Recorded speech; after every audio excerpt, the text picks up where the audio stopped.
Hiring excellence. I think of it on a few sides. I think of it as like the quality of candidate. Like, am I hiring someone who's excellent? I think of hiring excellence as far as like the candidate experience. Were they a decent recruiter who gave you excellence? And then I think about it from like the manager perspective. Like, did the recruiter give me a good experience here? So I'm thinking about it in a few different ways, but I think I might want to go with candidate excellence. Welcome to Offer Accepted, the podcast that elevates your recruiting game. Your host, Shannon Ogborn, interviews top talent acquisition leaders, uncovering their secrets to building and leading successful recruiting teams. Gain valuable insights and actionable advice from analyzing cutting-edge metrics to claiming your seat at the table. Let's get started. Hello and welcome to another episode of Offer Accepted. I'm Shannon Ogborn, your host, and this episode is brought to you by Ashby, the all-in-one recruiting platform empowering ambitious teams from seed to IPO and beyond. I am here with the incredible Ashley King, founder and CEO of DEI Labs. A layoff gave Ashley the push she needed to start her own firm, teaching recruiting teams how to do talent recruiting and hiring in a way that can really be a catalyst for change. She has extensive experience as a talent leader, both in-house and fractionally, including at companies like Bevy and Veolia. DEI topics are super close to my heart personally, so I'm really excited to be with you here today, Ashley. Yeah, thank you so much for having me. I'm very excited to be here as well. Amazing. Well, I would love if you could give the audience just a little bit of background on what your work is at DEI Labs. Yeah, thank you for asking. So, DEI Labs is a safe space for all recruiter and HR professionals that want to use their role as a vessel within the DEI space. We essentially assist anyone in that realm with teaching them how to do this ethically, legally, and compliantly, also in a way that creates systemic change. Justice is something that's not mentioned in DEI, but it is the full ingrainment of it all intertwined. So it is what we seek and it's what we teach. I love that so much. And what I love is that you all are really taking people from the check boxes of DEI to systemic change of DEI work, which is critical. But I know that you have been in the TA space for a bit, and there were some interesting challenges that sort of prompted you to start DEI Labs. What did you see and what challenges did you come across that really prompted you to say, hey, I need to start this company. This is something that needs to be done. There's a gap in this space. Yeah, that's an excellent question. So, being in talent, you get, especially whenever you're a consultant, because you're in there to help with the worst of situations. That's why they brought you in. They need an expert. So, you see a lot of dirt under the rug. And whenever you do that and you see the same issues over and over and over, and then you see the same marginalized communities that are having to pay the price of these decision makers' decisions. It's very much something to where whenever we did see the big boom in 2020 of major companies wanting to start DEI, again, decent intent, terrible impact. And DEI is an impact-based sport, meaning you can have all the good intent in the world. Your results are what you have to show for it. And so whenever we're looking at this as a career and as an industry and not just, a feel-good thing, we need to have standards. We need to have a true north that says, based on the systems that we work in, that considers all historical context and all of these things, what are the ways that we should be operating? If they're going to give us a seat at the table, finally, then what is it that we should actually be doing and striving for? And so with that knowledge, whenever we root ourselves in data and we see the communities that we're serving, one, we need to decolonize and kind of become a little bit more representative of it. But two, we also have to decolonize the mind as well. And so it's that type of macro thinking that we as a industry of HR and talent do not really have. And we've never, again, there was no standard. There's no accountability or, any of these lines. So DEI Labs is here to hold the line, create the standard, and also make a safe space for people who are really wanting to do this right. Definitely. I know that you all are doing such great work, one of which is, I think, coaching people and companies on how to sort of manage opposition to DEI initiatives, which comes up pretty regularly. Can you talk me through your experience with these oppositions and why this is an issue that people should care about? Yeah, absolutely. So I would say there are a few types of oppositions within DEI as a whole, and they come from different communities and they all have different motivations, right? So there are some that valid concerns are I am a white female in DEI. How could I possibly speak on behalf of all these other things? So, like, those type of concerns from those communities, so valid, right? Like, we have to attend to that. But then we have some issues and some oppositions that are not necessarily valid or rooted in data. And so some of these fallacies include like the meritocracy fallacy. So, and that's the idea that if everything is based off of merit and we've done everything based on the value of work and everyone's done everything and they've earned it all, then by introducing something like DEI, you are then actually creating a disproportionate disparity the other way. And I'll be quite frank, I understand why people think this. And once I explain it, I hope others do as well, because we have something within us that's called system justification. And it is a survival mechanism that happens to us on an automatic processing level. And what it means is that in order for me to wake up in the morning and come to this job and want to try and just live, exist, and breathe, I have to justify why I'm doing this. So whenever we talk about meritocracy, that lifeblood mentality is somewhat of a survival mechanism, because if we don't believe it's based on merit, if we don't think it will be based on the work that we do, then why do it? And so this opposition is one of the largest hurdles you will find. And it's at the core, how I was saying we have different communities saying different things and if they're valid or not. A lot of them will say different symptoms, but the core of this is a concern that there will be a created disparity due to wanting to correct the historical context and current data disparity that there is. They think that it will, I think we know the terms like reverse racism and things like this, that it will actually The propel irony. that. Correct. So we have to get past that part. And I will say the best remedy for this is helping individuals, one, understanding that we have an underlying survival mechanism that is going to make us biased towards that anyway. I think whenever you realize that and you're like, okay, it makes sense that I want to make sense of this, it kind of takes a little bit of the stress off, because then it's like, okay, let me decenter myself and like look at this. And then Well, and what I do think that part of the role of anyone who's working in DEI on DEI topics is to help people make sense of it, which can be incredibly frustrating.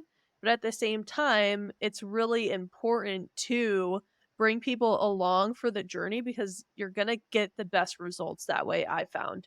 Yeah, no, absolutely. I think the best result, especially within this specific argument, is rooting ourselves in data over and over and over again.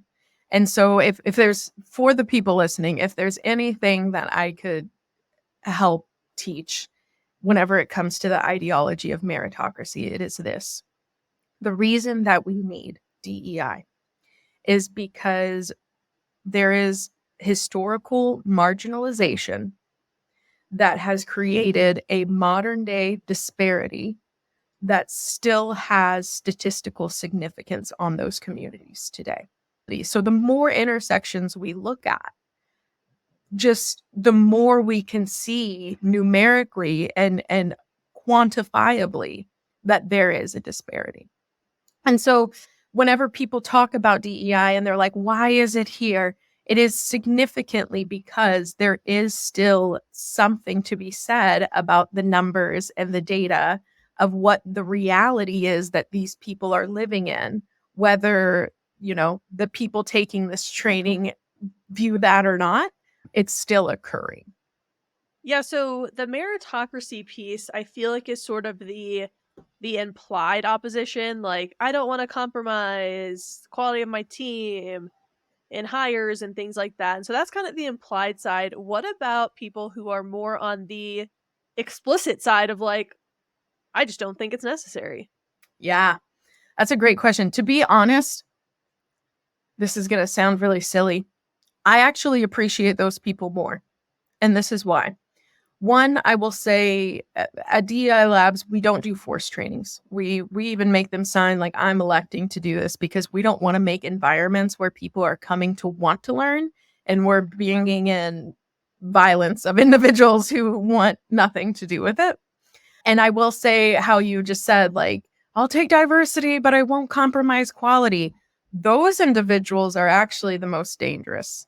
And the reason that I say that is because they just automatically synonymize diversity with a lack of quality to where now I know we're going to have some form of change management, or else I'm never going to feel comfortable putting someone to work for you or with you if that's how you automatically already feel, like before we've even met these people. So let's start with your first one of like, if they're super outspoken and that's the way they are. Truth be told, at that point, the company kind of has to make a decision. Like, what culture do you want to enforce? Because you are going to have people that are outspoken and that do disagree. And you also kind of have to identify the motivations of these individuals, where in seniority they sit and things like that. But I will say, for the most part, whenever people are that outspoken, that one's going to be a little out of the trainer's hands because what happens is there's a bigger picture. There's now this choice that this company is going to need to make that says, do we maintain the ideologies, the systems, and the individuals that we have that we call the company that create the culture? Or are we going to commit to what we are learning, what we're introducing, and what we're saying we're going to do? And if so, are we committed to also cleaning the house to ensure the culture that we're creating has synergy and is congruent along all ends? So, to that note, I think companies need to think about, what does it say to our employees if people know that this is someone's point of view and yet here they are. And like you said, it's a definite choice. That's all. It's a choice.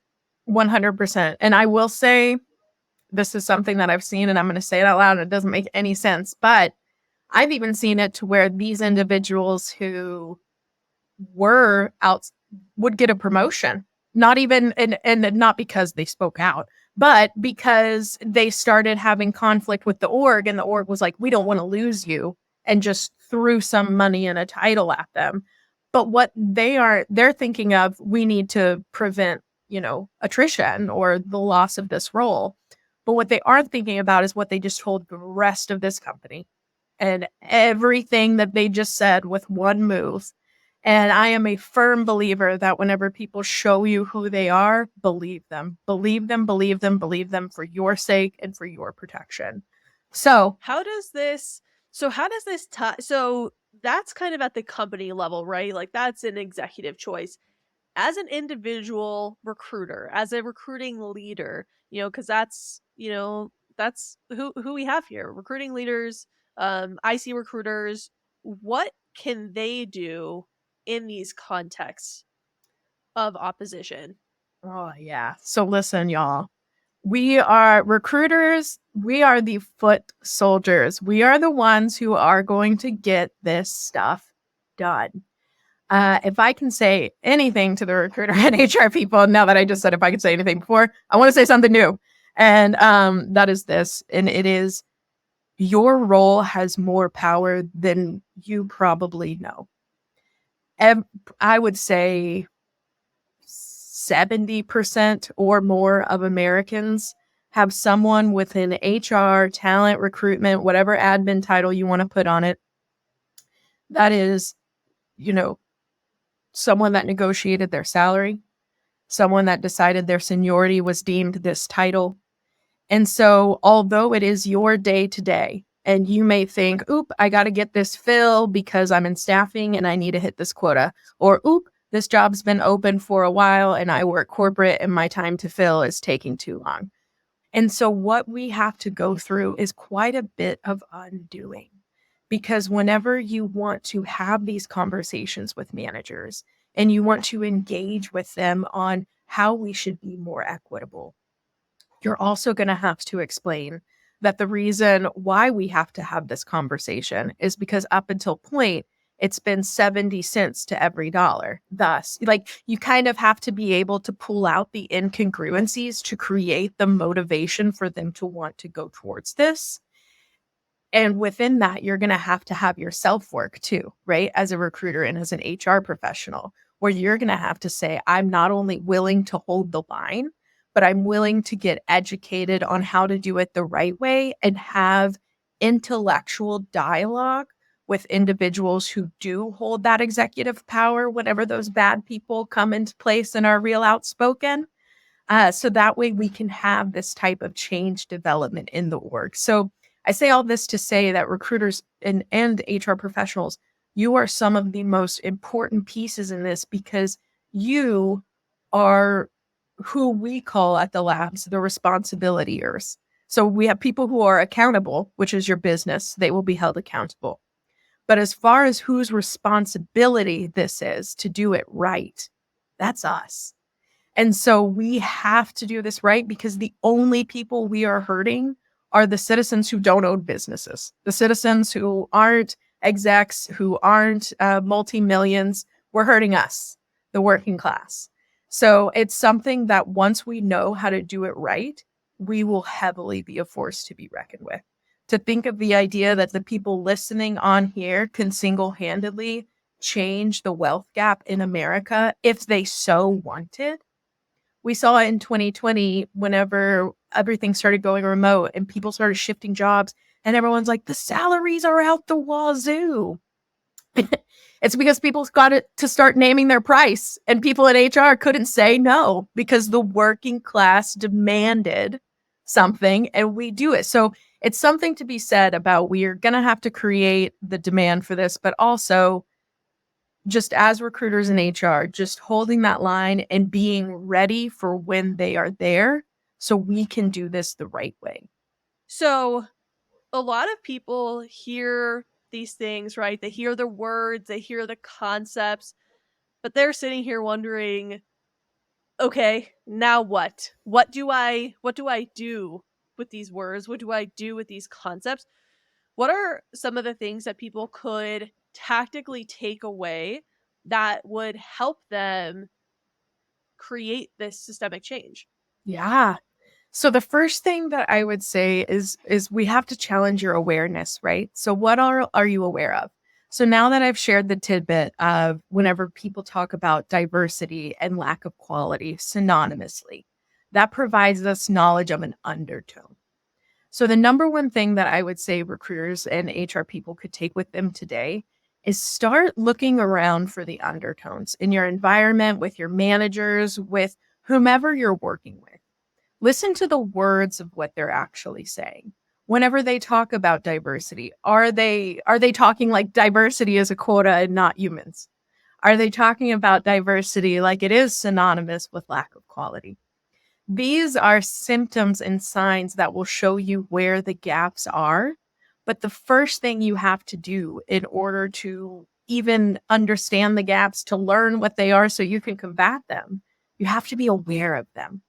And so sometimes that means listening to those around you, looking at the setup of your practices.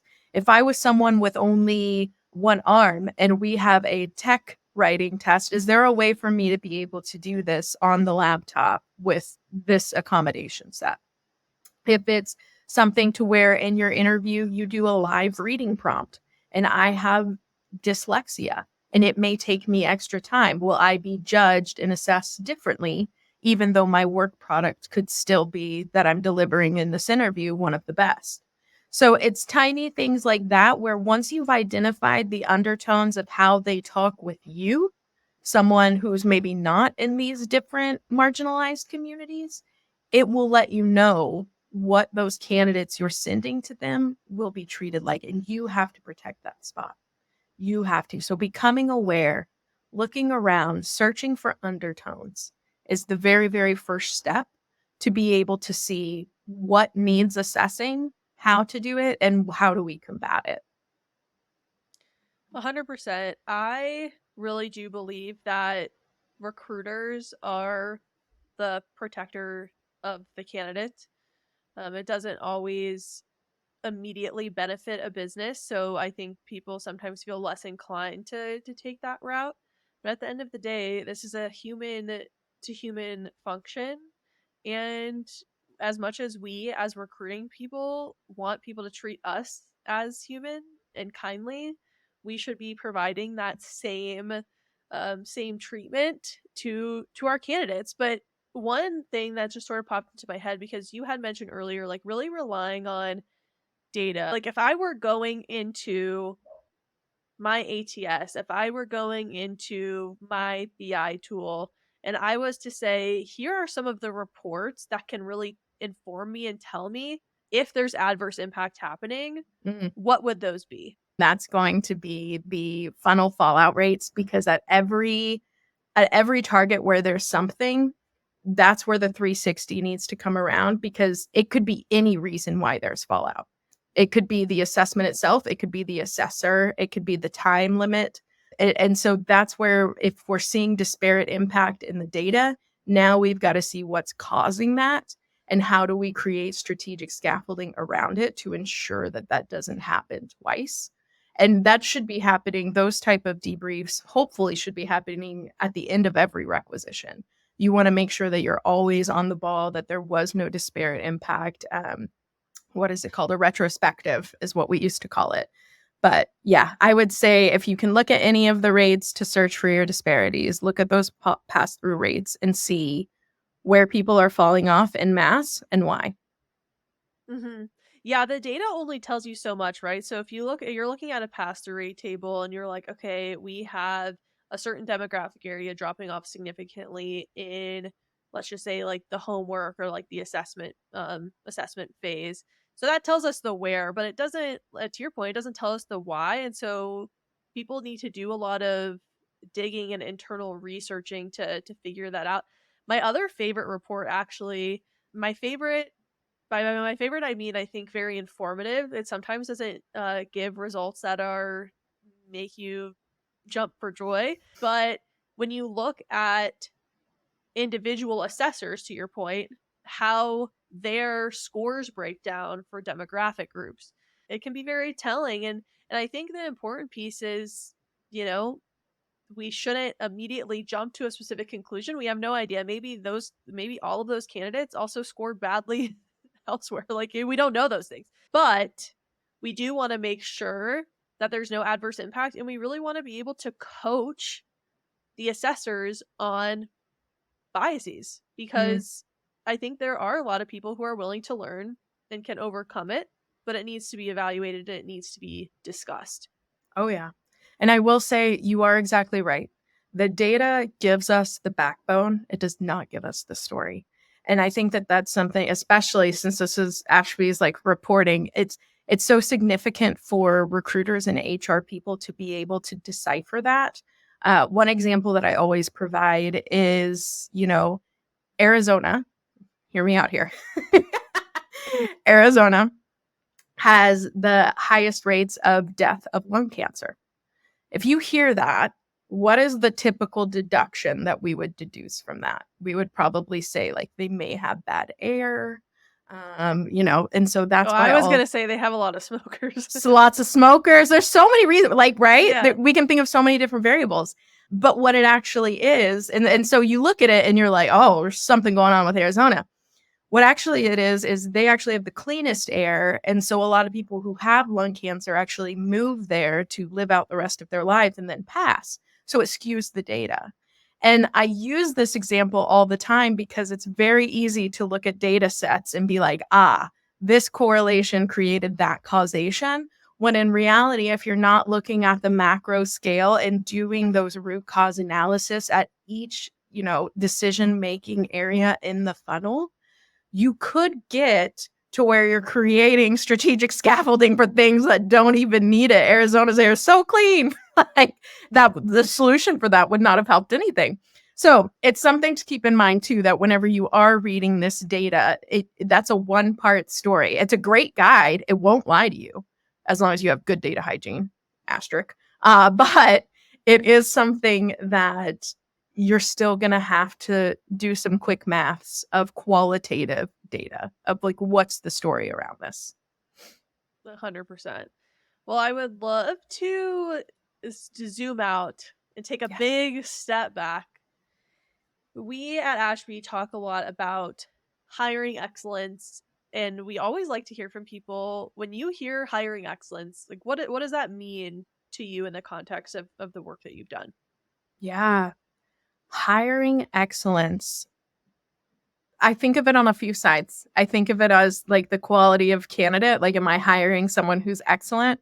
I think of hiring excellence as far as like the candidate experience. Were they a decent recruiter who gave you excellence? And then I think about it from like the manager perspective. Like, did the recruiter give me a good experience here? So I'm thinking about it in a few different ways, but I think I might want to go with candidate excellence. We are actually coming up to last question, final question, my personal favorite. What is your recruiting hot take? Could be about this topic, could be about anything else. My recruiting hot take is this: a recruiter's number one strategy should be retention.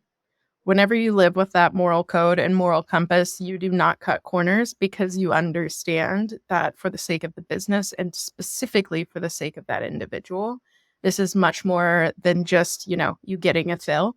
So I think whenever recruiters use that as their number one strategy and guide, it's something that is an umbrella that can cloak a multitude of ills, to where I think that it's a good guiding principle. Something that I heard from my very first boss whenever, and I don't even know how long, but he always used to say, he's like, our number one strategy is retention. Like, try again. This is not the candidate. It's spicy. I love that though, because it's so true. There's a lot of times where, because of the pressures from the business or the way the culture of the recruiting team is set up, what ends up happening is you push the person forward or you sell them the role, but you don't tell them why they may not be a fit for the role, or why they may not like the role. And it's things that in your mind, you know it in your heart, but the pressure of the business kind of can get to you there. And so I think that's just really the importance of creating a really good culture, not just on the recruiting team, but the entire organization, on hiring people for those, people who are really going to enjoy the role, who are going to match. Absolutely. I think that we are in the job of matchmaking, and it is on us to help them look for marriages if that's what they want. Some people want to be contractors, so, whatever. But I do kind of think about it like that, because I will say I have been someone who was poached by a recruiter to come to this grandiose, paradise-like corporate environment. And I can't tell you how many days in a row I cried. And it was the worst thing. And I remember asking her, I was at a perfectly fine job, doing perfectly fine. Can I ask what inspired you to bring me here, knowing what you know? And she looked me in the eyes and she said to me, she was like, I didn't want to be in hell alone. And so I was just like, and that was I was probably 1 year into recruiting at that point. And I had just went from staffing. That was my first corporate job. And that moment, I was like, I will never do that to a person ever. I will tell you. And I can't tell you how many times I've been on phone calls and they've told me about how much they love their job. And I know what's going on over here. And I'm like, hey, I think it's great. I think you should keep us in your pocket. But this ain't going to help you out.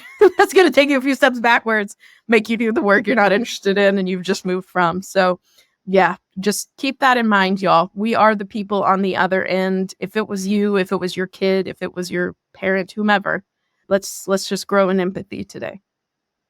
100%. 100% agree. Well, we are coming up on our time here. So where should people go to learn more about you and your work at DEI Labs? Yes. So they can go to DEI-labs.com. We are opening for our registration for our summer semester. Woo! We have excellent subject partners that you can meet. One of them is Erin Jones. We have Emmy Award-winning journalists. Find us out on the internet and in the webs. I am Ashley King with DEI Labs, and thank you so much, Ashby, for this opportunity. Amazing. Well, thank you so much again for joining us on Offer Accepted. I think this is a really valuable and important conversation that I hope people will get a lot of benefit from. So thanks for spending time with us, and thank you all for listening, and we'll see you next time. Thanks for listening to Offer Accepted, the podcast for ambitious recruiting professionals, brought to you by Ashby, the all-in-one recruiting platform. If you enjoyed this episode, be sure to follow and share with your TA community. We'll see you next time.